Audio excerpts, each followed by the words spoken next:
Praise the lord. దేవునికే మహిమ కలుగును గాక. ఈ ఉదయకాల సమయంలో మీతో ప్రత్యక్షంగా కొన్ని విషయాలు మాట్లాడడానికి దేవుడు చూపించిన కృపను బట్టి దేవునికే మహిమ కలుగును గాక. నేను మాట్లాడాలనుకున్న అంశము ఏమిటంటే, చాలా విషయాల్లో చాలామంది ఈ విధంగా ఇబ్బంది పడుతున్నట్లుగా కనబడుతూ ఉంటారు. అదేమిటంటే, నేను కష్టపడ్డాను, ఒప్పుకున్న ఒప్పంద ప్రకారంగా నాకు రావాల్సిన ధనం రాలేదు, ఈ పనిలో నేను నష్టపోయాను, నా శ్రమ పోయింది అని చాలాసార్లు బాధపడుతూ ఉంటారు. అలాంటి వారికి నేను చెప్పే అంశం ఏమిటంటే, నీ శ్రమ ఎక్కడికి పోదు, దేవుడు ప్రతిదీ చూస్తూ ఉంటాడు. ఉదాహరణకి ఐగుప్తు దేశంలో ఇశ్రాయేలీలు ఉన్నారు. సుమారు 400 సంవత్సరాలకు పైన ఐగుప్తు దేశంలో వారు నివాసం ఉన్నారు. వాళ్ళు అక్కడ శ్రమ పడ్డారు, బానిసలుగా పనిచేశారు. ప్రతిఫలం తక్కువ, పని ఎక్కువ.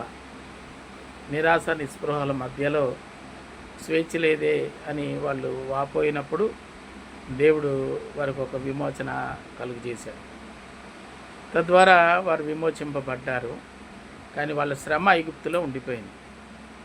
చాలాసార్లు మనం తలస్తూ ఉంటాం, మన శ్రమ అక్కడ ఉండిపోయింది అని. కానీ జరిగిన ముచ్చట ఏంటంటే, మోషే ఇజ్రాయిల్ దేశానికి చెందినటువంటి వాడే అయినప్పటికీ అక్కడ ఐగుప్తు స్వాస్థ్యంతో పెరిగాడు. అంటే ఇజ్రాయిలీలు విడిచిపెట్టిన స్వాస్థ్యం దేవుడు మోషే పోషణ కొరకు ఉపయోగించాడు. మొదటిది. రెండవది, యేసుక్రీస్తు వారు పుట్టిన తర్వాత ఫరో రాజు పాలనలో భయంకరమైనటువంటి వధ ఒకటి జరిగింది. 2 ఏళ్ల పసిపిల్లలు చంపబడాలి అని. అప్పుడు దేవదూత చేత మరియ బోధించబడి కొంతకాలము ఐగుప్తు దేశానికి వెళ్ళండి అని చెప్పారు. అక్కడ 2 సంవత్సరాలు సుమారు యేసుక్రీస్తు వారు దేవదూత మాట్లాడే వరకు ఐగుప్తు దేశంలోనే ఉండవలసి వచ్చింది. అలా ఉన్న కాలంలో యేసుక్రీస్తు వారిని పోషించడానికి ఐగుప్తు ధనము ఖర్చు పెట్టవలసి వచ్చింది. అంటే ఆ రోజు మోషే కొరకు ఖర్చు పెట్టిన ధనమైన, ఈరోజు యేసుక్రీస్తు వారు పోషణ కొరకు ఖర్చు పెట్టినటువంటి ధనమైన, ఈ రెండు ఒకనాడు ఇజ్రాయేలీల యొక్క శ్రమ.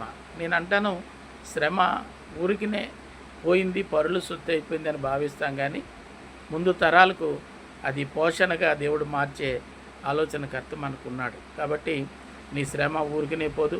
ఈరోజు నీ పిల్లలైనా, వారి పిల్లలైనా, వారి యొక్క పోషణ కొరకు నీ పితరుల శ్రమ నువ్వు దాస్తే వాళ్ళకి అందుతుందో లేదో తెలియదు. కానీ పరుల వద్ద నీ దగ్గర నీ సొమ్ము, నీ స్వాస్థ్యం, పరుల వద్ద ఉన్న నీ స్వాస్థ్యం వెనుకటి తరపు నీ పిల్లల పోషణ కొరకు పనికొచ్చే విధంగా చేయగలిగిన దేవుడు మనం ఆరాధించే దేవుడు.